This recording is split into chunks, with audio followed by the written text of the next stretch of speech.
Regardez Romains 12, 2, comme c'est écrit, renouvelé, point d'interrogation, autrement dit, qu'est-ce que ça veut dire quand que c'est écrit dans les Écritures?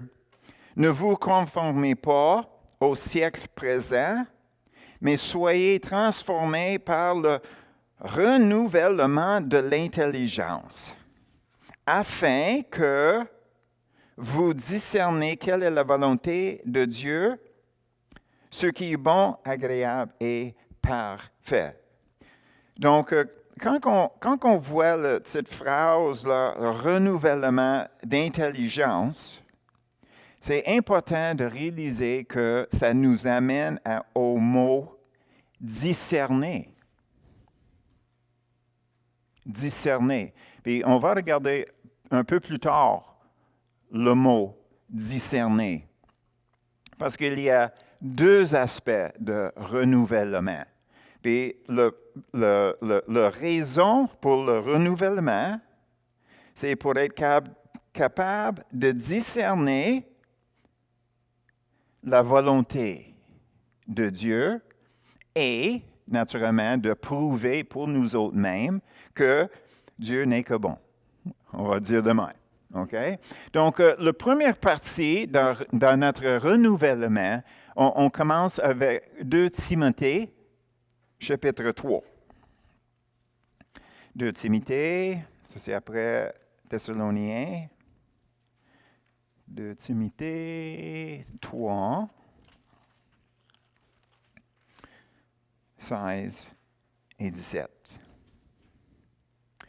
Toute écriture est inspirée de Dieu et utile pour enseigner, n'est-ce pas? Donc, quand on parle de renouvellement de l'intelligence, ici, on voit enseignement dans la parole. La parole est bonne pour convaincre. Ça veut dire convaincre, c'est quoi? Si nous avons des questions, des débats, bien là, ça règle les questions qu'on est convaincu pour corriger. Parce que naturellement, la première fois qu'on a lu les Écritures, on avait nos propres idées, comment que la vie devrait marcher. Puis là, on lisait des choses, puis on a réalisé qu'il fallait qu'on s'adapte un peu notre comportement. Donc, on a corrigé. Et finalement, les Écritures sont bonnes pour instruire dans la justice. Instruire dans la justice. Donc, c'est pour avoir une idée de savoir comment être en règle avec Dieu. Puis si nous sommes en règle avec Dieu, on devrait être en règle avec les autres aussi, mais si on ne l'est pas, c'est leur problème et non le nôtre. Parce que nous restons en règle avec Dieu, donc ce n'est pas nous qui avons tort. N'est-ce pas? Donc, la première partie d'un renouvellement, c'est très important de réaliser qu'il faut qu'on ait une connaissance du Nouveau Testament. C'est un peu l'Ancien Testament, parce que les règles qui sont là, c'était mis là pour enseigner comment traiter les autres. Ne vole pas, ne ment pas. Toutes ces choses-là, c'est pour vraiment donner un aspect physique sur l'invisible. Aimer les autres comme vous-même. Comme, naturellement, veut dire avec le même respect que toi tu veux avoir, avec la même considération que toi tu veux avoir. Puis là, de cet aspect-là, quand que tu regardes dans l'Ancien Testament, tu vois que toutes les choses comme commandements qui sont dites pour monter. 2 personnes sont égaux. Donc, il n'y a pas un qui devrait être plus élevé qu'un autre. On est supposé de réaliser que tout le monde doit avoir du respect. Tout le monde doit avoir considération dans leurs sentiments, et naturellement dans la façon qu'on fait affaire ensemble, n'est-ce pas? Donc, la première partie d'un renouvellement, c'est une éducation, ça rentre ici, ça rentre dans notre tête. Mais la deuxième partie qui est importante, pourquoi c'est là dans notre tête, c'est parce que ça, c'est le début pour nous amener à un discernement. Un discernement. Puis quand on dit discernement, c'est comme un intangible. Tu sais, si on va discerner quelque chose, c'est quand que quelqu'un nous dit quelque chose, puis sans dire les mots exacts, nous avons l'impression, est en train de me traiter comme le fou? Hein? C'est comme, la façon qu'il me parle, il me semble, ça c'est un genre de discernement, OK? C'est pas intangible, c'est suggéré, c'est là quand même, puis, OK? Vous voyez? Tu sais, c'est un intangible, OK? Donc, quand on parle de renouvellement, pour nous amener à discerner la volonté de Dieu, ben, ça c'est quelle sorte de discernement? C'est un discernement spirituel. Ce n'est pas un discernement intellectuel, mais on a besoin des bornes. Donc, nous avons les Écritures qui disent, ça veut dire ça, Dieu est de même. Dieu est amour. Donc, quand que Dieu dit aimer, puis il donne la définition, ça veut dire qu'il m'aime comme ça. Donc, comme ça, je devrais vers là. N'est-ce pas? Donc, on rentre dans cet aspect-là de trouver la volonté de Dieu. Prend du discernement. Mais comment développer le discernement? Naturellement, on commence avec les Écritures. Suite à ça, on va regarder 1 Corinthiens, puis là, on va aller un peu plus dans l'aspect spirituel. 1 Corinthiens 2, 13. « 1 Corinthiens 2, 13. Après ça, on va regarder 16. Après ça, on va regarder 11 pour être capable de les mettre ensemble d'une façon qu'on peut reconnaître. Donc, verset 13. Et nous en parlons non avec des discours qui enseignent la sagesse humaine, mais avec ceux qu'enseigne l'Esprit. C'est qui l'enseignait? Le Saint-Esprit, n'est-ce pas? OK? Puis qu'est-ce qu'il fait? Lui, il emploie un langage spirituel pour les choses spirituelles. Donc, certainement, le discernement, c'est un discernement spirituel nécessaire pour recevoir l'enseignement du Saint-Esprit. Le verset 16 continue l'idée, car qui a connu la pensée du Seigneur pour l'instruire, la partie importante? Or, nous avons, pas nous allons avoir, nous avons la pensée de Christ. La pensée de Christ. Puis finalement, on recule verset 11. Qui donc, parmi les hommes, connaît les choses de l'homme, si ce n'est l'esprit de l'homme qui est en lui? De même, personne ne connaît les choses de Dieu, si ce n'est l'esprit de Dieu. Donc, qu'est-ce que nous avons? C'est que, on prend le verset 11. L'Esprit connaît les choses de Dieu. N'est-ce pas? C'est ça que ça dit. Donc, qu'est-ce que nous avons? C'est que connaissons, c'est le verbe. Le Saint-Esprit connaît. Donc, le Saint-Esprit, c'est le sujet. Connaît la pensée de Dieu. Pensée de Dieu, c'est l'objet. Donc, qu'est-ce qui est en Dieu n'est pas incorporé dans le Saint-Esprit. Le Saint-Esprit va aller chercher, n'est-ce pas?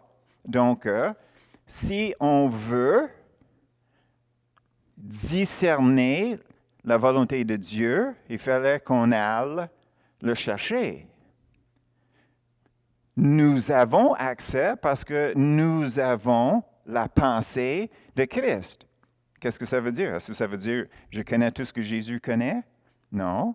Ça veut dire que la pensée de Christ est révélée à moi et à nous.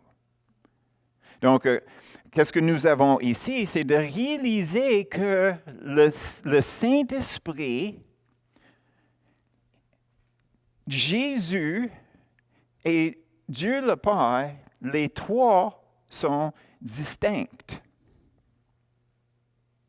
OK? Les trois sont distincts. On voit dans Jean 15, 26 et 16, 7, ce n'est pas nécessaire d'aller le voir. Ça, c'est la partie où ce que Jésus dit, il fallait que je parte.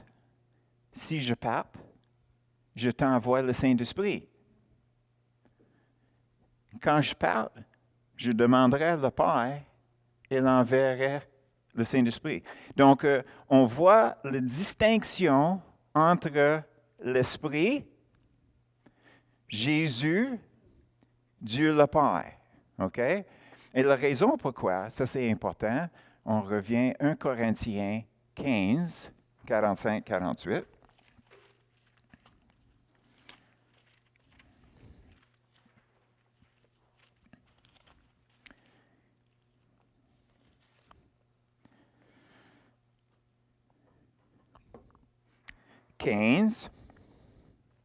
On commence 45 jusqu'à 48.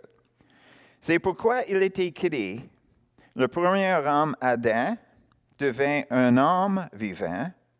Le dernier Adam est devenu un esprit vivifiant. Ça, c'est Jésus, n'est-ce pas? Mais ce qui est spirituel n'est pas le premier, c'est ce qui est naturel. Ce qui est spirituel vient ensuite. Le premier homme, tiré de la terre, est terrestre. Le second homme est du ciel. Tel est le terrestre, tels sont aussi les terrestres. Tel est le céleste, tels sont aussi les célestes. Donc, qu'est-ce que nous avons ici encore? C'est le contraste entre le naturel et le spirituel, n'est-ce pas? Est-ce qu'on voit ça? OK. On va retourner encore 1 Corinthiens 2, 14.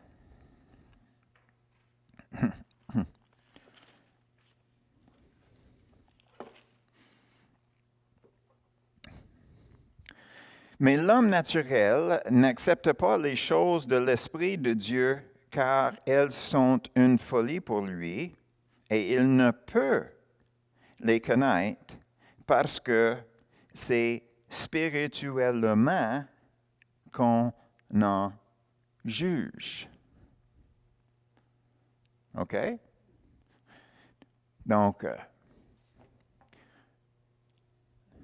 l'Esprit de Dieu est en train de nous former et nous enseigner. Mais qu'est-ce qu'on doit réaliser, c'est aussi que nous avons un cerveau. La plupart d'entre nous, anyway. Nous avons un cerveau. Et nous sommes enseignés, c'est à cause de notre cerveau qu'on puisse penser. Donc, la pensée est unie avec notre cerveau, n'est-ce pas? Est-ce que ce n'est pas ça qu'on a compris les affaires? OK? Mais naturellement, il n'y a aucune mention de l'esprit dans ça. Mais qu'est-ce qu'on a lu ici? C'est que le Saint-Esprit va aller chercher les choses dans la pensée de Dieu, n'est-ce pas? Est-ce que Dieu a un cerveau?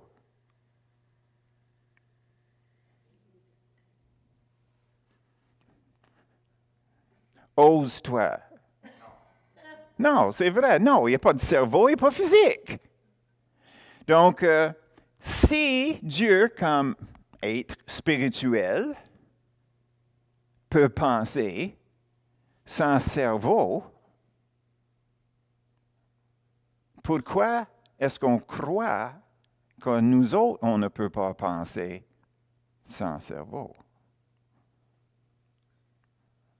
Ouh!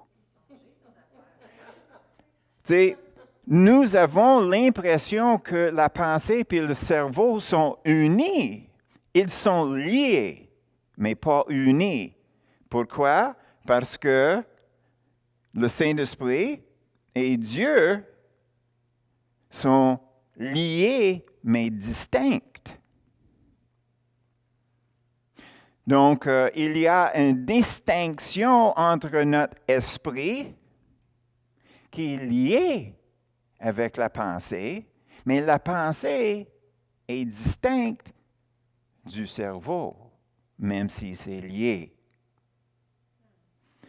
Si on voit les choses comme ça, qu'est-ce que nous avons? C'est que dans le milieu, nous avons la pensée, avec une influence qui vient du cerveau ou de notre esprit. Quand que ça vient de l'esprit, puis on comprend, on peut le sortir dans les discours spirituels. La transformation entre ce qui est discerné dans les choses spirituelles, la transformation que les autres peuvent être édifiés, comme exemple. De l'autre côté, ça explique un peu aussi que quand un enfant vient dans le monde, okay, si on voit sa pensée séparée de son cerveau, il arrive dans le monde, il arrive dans le set de pensée là, qui est autour de nous, il arrive dans ça et reçoivent l'esprit de ce monde ici. Donc, sa pensée est déjà inclinée dans la mauvaise direction. Inclinée. Donc, qu'est-ce qu'il apprend plus tard dans son cerveau vient de confirmer l'impression dans sa pensée que c'est comme le monde que les choses marchent. Spirituellement, il est débranché de Dieu, mais il est quand même un esprit. Puis comme on a dit, l'esprit lié avec la pensée, lié avec le cerveau, quand que les trois fonctionnent de la manière que le diable dirige, là on comprend pourquoi le diable, c'est le Dieu. Dieu, est-ce que ça c'est spirituel, physique? Intellectuel, Dieu, spirituel. Le dirigeant spirituel de ce monde ici, c'est le diable. Donc, quand on prend ces choses-là, puis on les sépare, là, on réalise que nous avons un esprit. Nous avons un esprit. Ce n'est pas incorporé dans notre pensée, parce que le Saint-Esprit et la pensée de Dieu ne sont pas incorporés. Le Saint-Esprit est obligé d'aller chercher la pensée de Dieu, n'est-ce pas? OK. Donc, nous sommes dans la même place. Nous sommes dans la place où spirituellement, on peut aller chercher la volonté de Dieu. On amène ça dans notre pensée, puis on appelle ça discernement. Mais la raison pourquoi séparer le cerveau du pensée de l'esprit, c'est qu'on puisse tout simplement réaliser que notre pensée, ce n'est pas obligé à suivre notre cerveau. Parce que le cerveau, c'est naturel. Le cerveau, c'est un membre en nous. Le cerveau a une loi contre l'esprit. Paul, il l'avait dit. Souviens-tu? Je veux faire, mais je ne le fais pas. Je ne veux pas faire, mais je le fais. Si ce n'est pas moi qui le fais, c'est qui? Mais je vois une loi dans mes membres. Mais on ne doit pas se subir à ça. Donc, dans notre tête, si on est capable de dire que notre cerveau, c'est dirigé par nos gènes, par notre ADN, notre comportement, et penché vers le péché. La façon qu'on était élevé, la pensée penche vers le péché. Mais Dieu arrive en disant non. Au lieu de commencer avec le cerveau, avec le naturel, comme chrétiens, nous avons reçu la connexion avec Dieu, donc ça commence avec le spirituel. Du spirituel, ça rentre dans la pensée qui penche dans la mauvaise direction, mais on le ramène. Donc, on prend autorité sur nos imaginations, nos scénarios. 2 Corinthiens 10, 5. Pour Dieu, il n'y a pas d'excuse pour pencher envers la chair. Autrement, si quelqu'un serait né alcoolique, Dieu ne peut pas le condamner parce qu'il est alcoolique, ou lesbienne, ou homosexuel, ou quoi que ce soit.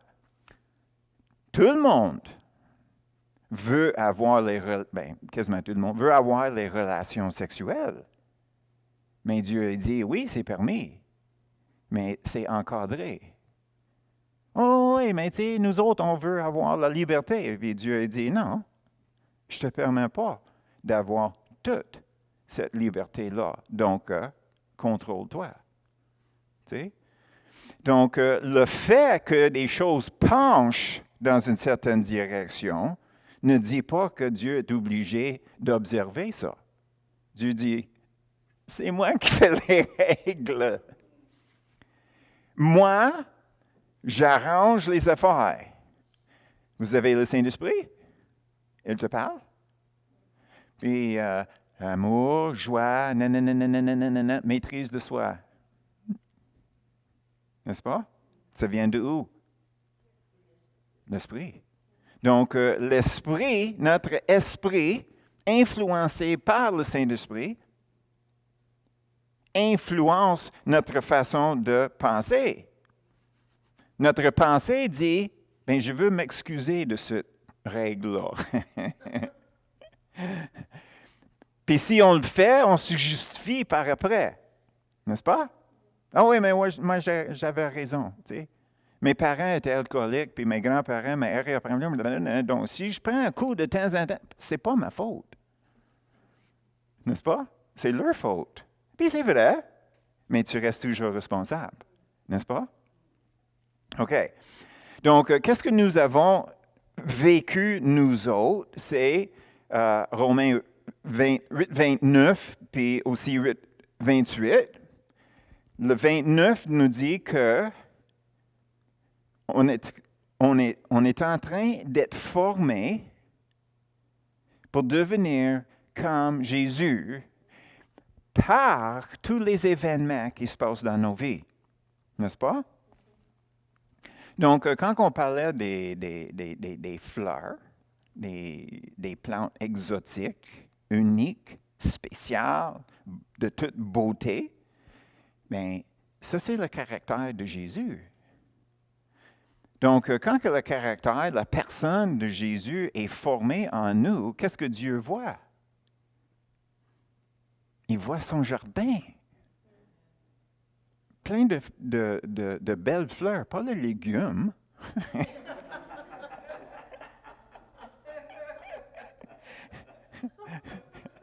OK? On n'a pas d'excuse d'être un légume dans le jardin de Dieu, OK?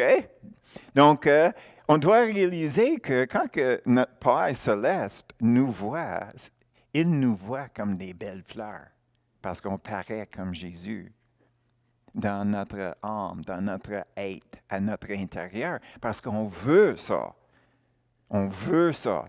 Donc, on permet le Saint-Esprit à nous diriger dans nos pensées, dans nos réactions, dans nos actions, d'une façon que chaque chose qui nous arrive peut être utilisée pour un peu de fumier pour les belles plantes, pour aider à pousser. Tu sais? Donc, merci Seigneur pour toutes nos difficultés, pour tout le monde qui nous aime pas, et tout. Parce que de là vient la formation de mon caractère. Amen? OK. Galates 5, 22, ce n'est pas nécessaire de tourner là. Tout le monde sait que ça, c'est une description de le Saint-Esprit en nous et qu'est-ce qu'il forme en nous. Ça, c'est le fruit du Saint-Esprit. Donc, là-dedans, c'est l'amour et la patience, bonté, douceur, maîtrise de soi, tu sais, toutes ces choses-là. Donc, il est en train de former ça à travers toujours de Romains 8, 28 puis 29. Et vu que nous avons les Écritures, on peut réaliser, tu sais, à cause que c'est écrit, à travers de toutes ces choses-là, Dieu est à l'œuvre. Quand que quelque chose nous arrive, là, on peut tomber dans le spirituel en disant, ben Seigneur, qu'est-ce que tu es en train de former en moi pour t'aider, pour que ça soit simplifié, que je puisse comprendre, je garde mes yeux ouverts, que je peux marcher comme je dois marcher, n'est-ce pas?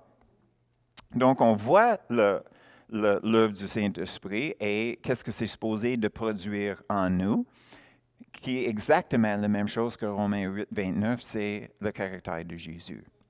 OK. Là, maintenant, on va regarder Philippiens 4. Philippiens chapitre 4. 6 à 9.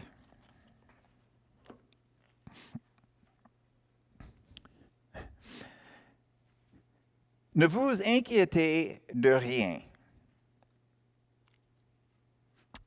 mais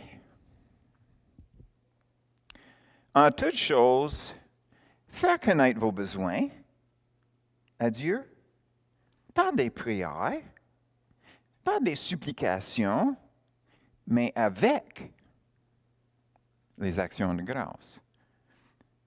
Qu'est-ce que ça veut dire? C'est bouhouhou, merci Seigneur. OK? Merci. Comme un enfant, OK? Pourquoi? Pour nous remettre sur la voie qui dit Dieu n'est que bon. OK? On continue. Et la paix de Dieu qui surpasse toute intelligence. Si ça surpasse l'intelligence, ça vient de où? C'est spirituel. OK? Gardera, ça veut dire va monter des murs de pierre énormes autour de ton cœur, que tu sois protégé. Et vos pensées en Jésus-Christ. Donc, en faisant verset 6, ça produit verset 7 qui nous dit que la pensée de Jésus en nous, la pensée, nous avons la pensée de Christ. Est-ce qu'on n'a pas lu ça ce matin? Donc, la pensée de Jésus est en nous et dans notre cœur, la paix. Donc, Dieu monte un mur autour de ces deux choses-là quand on fait verset 6. Donc, n'inquiétez-vous pas. Puis finalement, pour une aide-mémoire et aussi de donner le chemin, le verset 8. Au reste, frère, que tout ce qui est vrai, tout ce qui est honorable, tout ce qui est juste, tout ce qui est pur, tout ce qui est aimable, tout ce qui mérite l'approbation, tout ce qui est vertueux, digne de louange, soit l'objet de vos pensées. Donc, est-ce que vous voulez être complètement déboussolé? OK? Si tu veux être complètement déboussolé, inquiétez-vous. Là, tu vas être sûr que tu n'auras pas la paix, que tu n'auras pas le point de vue de Dieu. Tu sais? Écoute, si vraiment, là, tu veux enlever des bonnes choses de Dieu, c'est juste à vous inquiéter. Tu sais, c'est pas compliqué. Inquiétez-vous. C'est une promesse que tu vas manquer la paix et la pensée de Dieu. Donc, écoute. Donc, tu sais, quand on se lève le matin, on dit, ben, est-ce que je veux le chemin en or ou bien est-ce qu'on veut le chemin en boîte? OK? Puis si on dit, ben, c'est un peu sec aujourd'hui, là, j'aimerais tremper mes pieds un peu dans la boîte pour le refroidir un peu, ben, vas-y, inquiétez-vous. Puis là, tu vas te planter, puis pas à peu près. Là, tu vas être frais tout le long, et non juste tes pieds. OK? Donc, est-ce qu'il y a une question dans ça? La pensée de Christ. La pensée de Christ vient de Jésus par le Saint-Esprit, de poser dans notre esprit, exposer à notre pensée pour sortir dans nos vies. OK? On est là, n'est-ce pas? On a tout appris ça anyway. Je sais, c'est redondant, mais anyway, on va continuer pareil. OK. Là, maintenant, on va l'attacher après 2 Corinthiens 10, 5. C'est qui connaît 2 Corinthiens 10, 5? Lève la main. Ah, Marilyn. 2 Corinthiens 10, 5.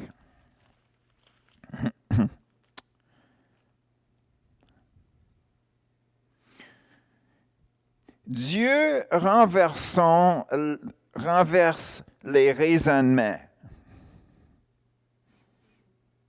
C'est qui? Hey, je ne veux pas le job. Nous renversons les raisonnements et toute hauteur qui se lève contre la connaissance de Dieu. Et nous amenons toute pensée captive à l'obéissance de Christ. T'es sûr que ce n'est pas Dieu qui renverse ces idées-là? T'es sûr? Ben, anyway, moi j'ai l'anglais puis le français, puis ça dit dans l'anglais, c'est nous aussi. Donc, ça doit être vrai. Nous renversons les raisonnements. pourquoi le mot raisonnement? Tu sais? Me semble quand on dit, tu sais, j'ai essayé de raisonner avec quelqu'un, tu sais, ça donne l'impression négative.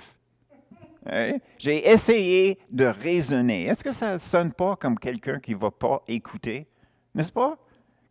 Quand on dit de même, est-ce que ça ne donne pas l'impression que l'autre personne ne veut pas écouter? OK? Donc, c'est marqué ici qu'il fallait que les raisonnements sont renversés. Ça veut dire que probablement on penche vers la chair dans notre propre tête. Donc, il fallait qu'on se prenne en main. Et là, ça veut dire quoi? C'est d'arrêter avec les scénarios puis les imaginations. N'est-ce pas?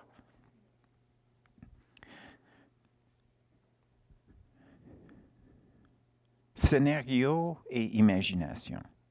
Comme je disais à Sylvie ce matin, j'ai dit, écoute, on peut se servir de notre imagination pour aller dans une de deux directions.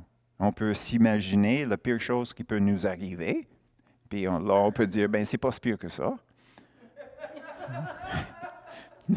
Ou bien, on peut voir ça, puis là, on est complètement déboussolé parce qu'on est allé trop loin. Tu sais, regarde, à mon âge, là, peut-être je suis sur ma dernière page. OK? Ça, c'est par là. OK? Mais sur l'autre côté, c'est que aujourd'hui, c'est le début du restant de ma vie. Donc, j'ai le temps pour une autre carrière. J'ai le temps en masse. Hey, écoute, il y a des choses que je peux faire, des aventures que je peux embarquer dedans. Écoute, l'avenir est excitant. Si je ne meurs pas. OK? On peut aller loin dans nos pensées, mais si on réalise que c'est un switch, là, click on, click off, OK? Click off, no. Click on, oui. C'est pas plus compliqué que ça. C'est juste à le faire. C'est juste à apprendre que nous sommes appelés de le faire. Donc, c'est entre nos mains. Donc, arrête-moi donc avec le pauvre de moi, là. Hey, j'ai aucune sympathie, là. Hein? Quelqu'un qui s'enfarge après que tu lui dis de ne pas faire une affaire 10 fois, puis il le fait pareil. Est-ce que tu vas pleurer pour lui? Seulement s'il y a un nez brisé. Mais si c'est juste poqué un peu, c'est correct. Non, vraiment, il y a des choses qu'on amène sur nous. Puis après ça, ben, on devrait tout simplement dire oui. Oui, comme Claude. Combien de fois il me dit oui, je le savais, je faisais pareil. Parce qu'on est tous pareils. On ne voulait pas écouter, il fallait qu'on voit.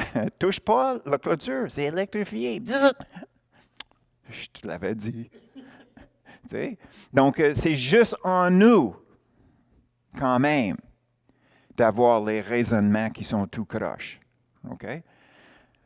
Alors, on va regarder 2 Pierre 1,4. Ça, c'est la conclusion pour aujourd'hui. 2 Pierre 1,4, puis Philippiens 2, 12 et 13.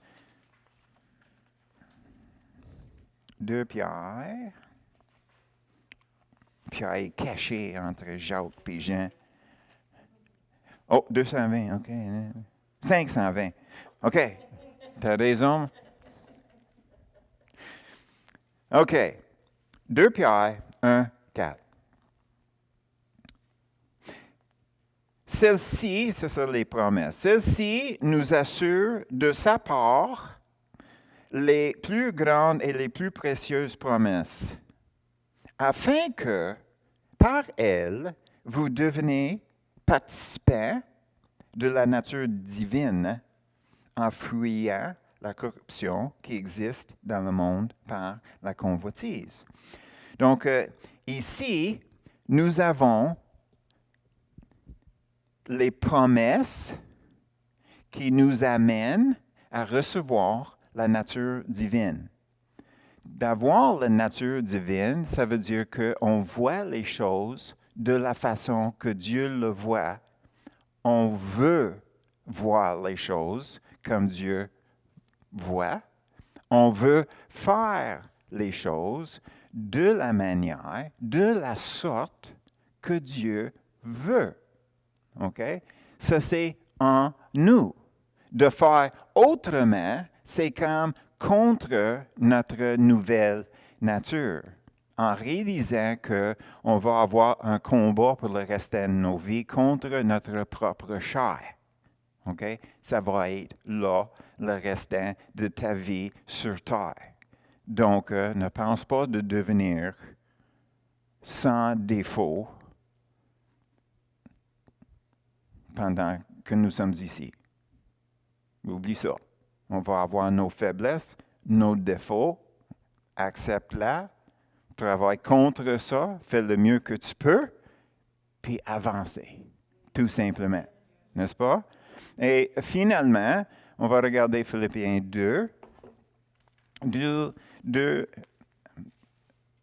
Philippiens 2, 12 et 13. Quelle page, Marilyn? J'ai perdu ma place. 12 et 13. OK.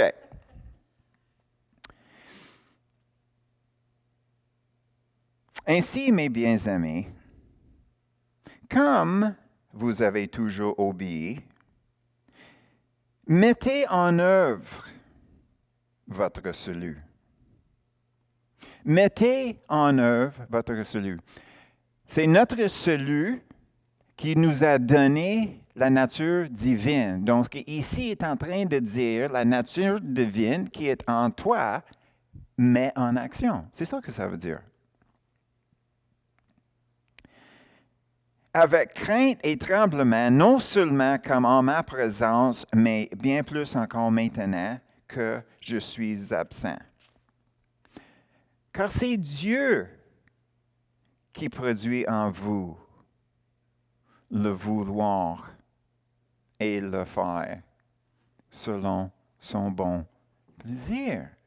Donc, l'action de Saint-Esprit en nous, c'est lui qui nous motive pour vouloir vivre la vie que nous avons en Jésus. C'est lui qui monte l'énergie en nous d'avancer dans les choses de Dieu. C'est pas nous-mêmes avec la fouette. Allez, let's go! Non. Ça, c'est performance. Ça, oui, lisez Descartes. Ça, c'est performance. Dieu ne sera pas content avec moi si je ne suis pas performant ou performante. Non. Le Saint-Esprit est là, assis dans notre cœur, gros fauteuil. Puis il dit, on avance. Puis on dit, correct. Puis on embraye dans le premier, puis on s'en va. Amen?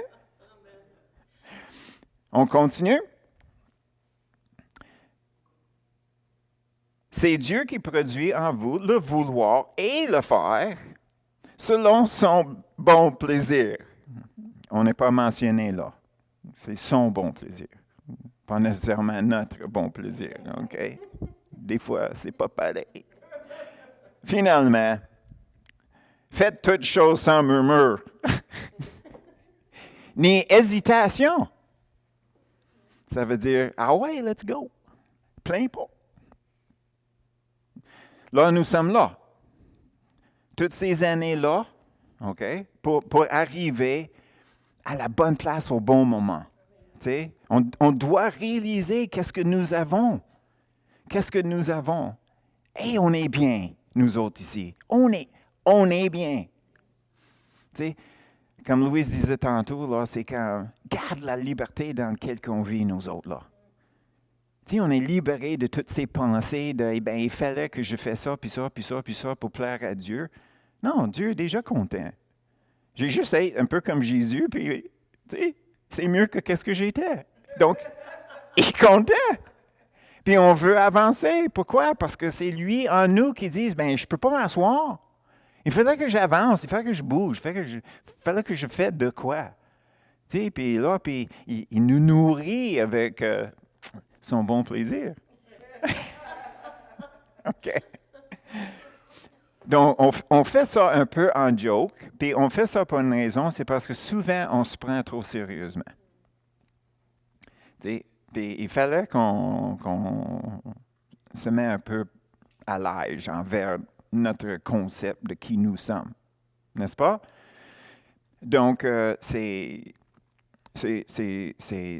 la place où ce que nous sommes aujourd'hui, c'est la place où ce on est bien, mais c'est pas la fin. Tu sais, on est solide, nous autres. Là. On sait qui nous sommes, on sait comment agir, on connaît nos faiblesses, on sait il y a des pièges dans notre façon de penser où on s'excuse, puis on a nos propres raisonnements, puis on se justifie. On sait tout ça, mais ça n'affecte pas le fait que Dieu nous aime tel que nous sommes et on est juste ses enfants, puis on fait des niaiseries parfois. Puis c'est juste de même. Puis ça, c'est notre liberté. D'être capable de dire, hey, même si je fais des niaiseries, OK? Même si je fais des niaiseries, Dieu le sait. Pas fâcher contre moi, parce que je fais une niaiserie, c'est plus fort que moi. Bien, façon de parler. Mais anyway, c'est pas vrai, mais on dit anyway. OK? Mais ça, c'est la place où nous sommes.